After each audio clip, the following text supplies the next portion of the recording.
আজিকালি সকলো খুব ব্যস্ত, কিন্তু ডক্টৰ আপোনাৰ কিচেনত আছে। আমাৰ ভাৰতীয় আহাৰ ৱৰ্ল্ডৰ বেষ্ট বুলি জনা যায়, কিন্তু লাইফষ্টাইলে সকলো নষ্ট কৰি পেলাইছে বুলি ক'ব পাৰি। আজিৰ টপিক ছুপাৰ পাৱাৰফুল ডেইলি 2টা ইলাচি আমাৰ শৰীৰত কি কি কাম কৰি যাব পাৰে, আপোনালোকে জানিলে আচৰিত হৈ যাব। আমাৰ পেট, দিল, মগজ আৰু অভাৰঅল হেল্থত সাংঘাতিক ধৰণে ভাল কাম কৰি যায়। এই 2টা ইলাচিয়ে কিছুমান সৰু সৰু বুলি ভবা বেয়া অভ্যাসে আমাৰ হেল্থ বেয়া কৰে। প্ৰথমতেতো একো দেখা নাযায়। যেতিয়া আপুনি য়ং হৈ থাকিব তেতিয়া আপোনাৰ একো প্ৰব্লেম নহয়, একো দেখা নাযায়। আগৰ দিনত মানুহবোৰে চাগে কোৱা শুনিছিলে, আপুনি যদি শিল খায় শিলো হজম হয়। আমাৰ আইতাহঁতে মাহঁতে কোৱা এই কথা আমি শুনিছিলোঁ। কিন্তু এই সৰু সৰু বুলি ভবা বেয়া অভ্যাসবোৰে পিছলৈ গৈ আপোনাক বেমাৰীৰ পৰা বেমাৰী কৰি তুলিব পাৰে। পিছলৈ তেতিয়া আমাৰ কৰিবলগীয়া আৰু একো নাথাকে। সেইবোৰ বস্তুৱে, সেইবোৰ হেবিটে গৈ পেলাই পিছলৈ ডাঙৰ ৰূপ লোৱা দেখা যায়। আপোনালোকে মোক কমেণ্টত এটা কথা জনাবচোন, বয়স হোৱাৰ লগে লগে অসুখ হোৱাটো কম্পালচৰি নেকি? বয়স হোৱাৰ লগে লগে অসুখ হ'বই লাগে নেকি? কিয় কিছু লোক বয়স হ'লে অসুখীয়া হয়, কিন্তু কিছু লোক এনেকুৱা আছে 100 বছৰ বয়স হ'লেও মেডিচিন নোলোৱাকৈ সুখৰে তেওঁলোকে জীৱন জীয়ে। ইয়াৰ কাৰণ হৈছে আমাৰ হেবিট আৰু আমাৰ লাইফষ্টাইল। এতিয়া য়ং হৈ আছে, শৰীৰৰ প্ৰতি কোনো কেয়াৰ নাই, কিন্তু পিছলৈ প্ৰব্লেম দিব যদি এই হেবিটবোৰ এনেকৈয়ে থাকি যায়।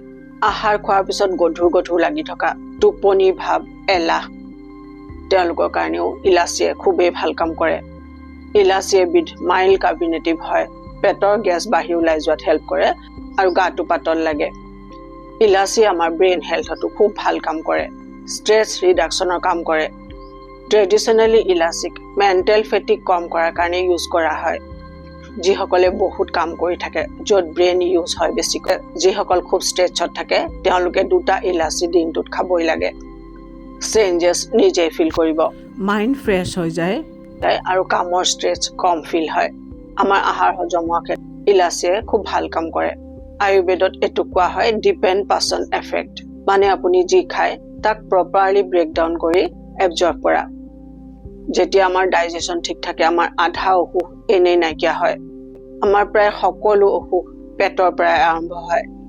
অসুখ হোৱাৰ লগে লগে আমাৰ গাৰ ছাল বেয়া হয় আৰু টোপনিত বেয়া ধৰণে এফেক্ট কৰে। চ' পেটটো ঠিক থকাটো খুবেই জৰুৰী।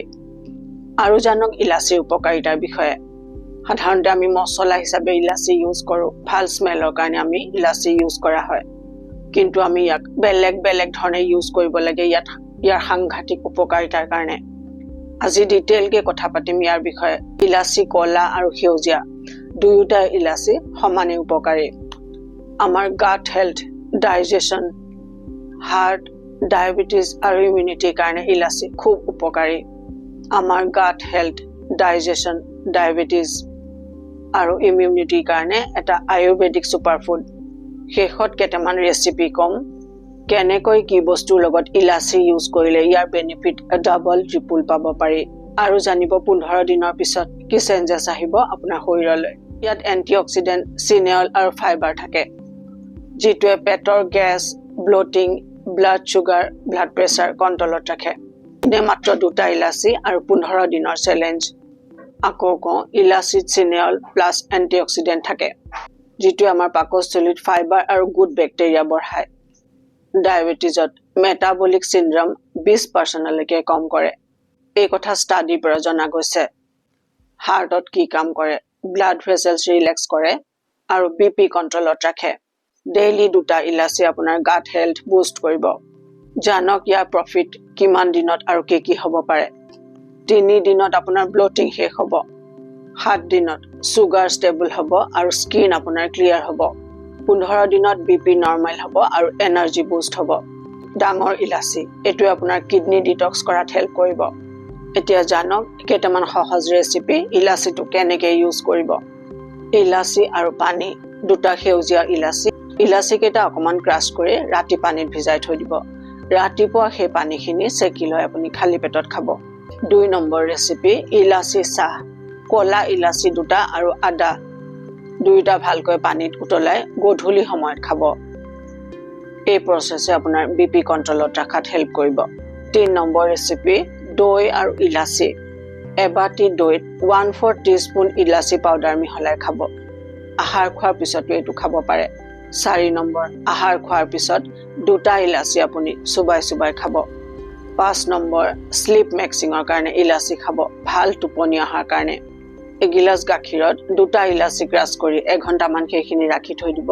ৰাতি শুবৰ সময়ত আপুনি সেইখিনি খাব। এনেকৈ ইলাচি খালে আপোনাৰ মেলাটনিন বুষ্ট কৰিব। এতিয়া জানক 1 নম্বৰ ৰেচিপি যিটো ক'লো, এগিলাচ পানীত 2টা সেউজীয়া ইলাচি ক্ৰাছ কৰি ৰাতি পানীত ভিজাই থৈ ৰাতিপুৱা খাবলৈ। এই প্ৰচেছ আপুনি 5 দিন কৰক। বা নেক্সট প্ৰচেছটো কৰক, 2টা ইলাচি আপুনি আহাৰ খোৱাৰ পিছত চুবাই চুবাই খাওক।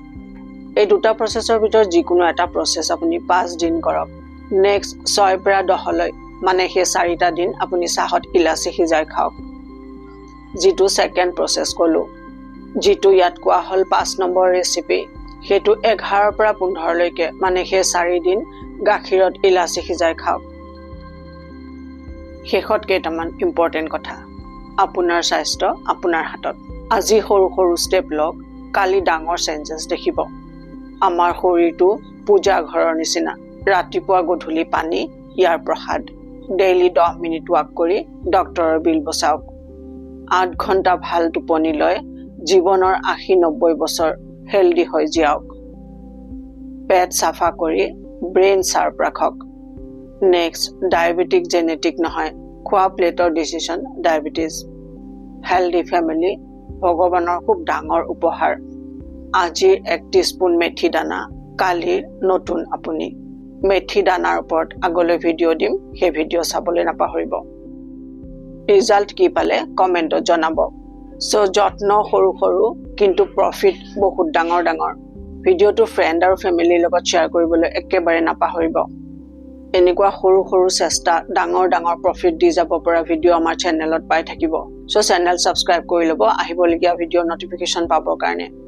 লগতে বেল আইকন প্ৰেছ কৰিবলৈ নাপাহৰিব। নিজৰ খুব যত্ন ল'ব। খুব সুখী, খুব সুন্দৰ হৈ থাকক। মোৰ শুভেচ্ছা থাকিল।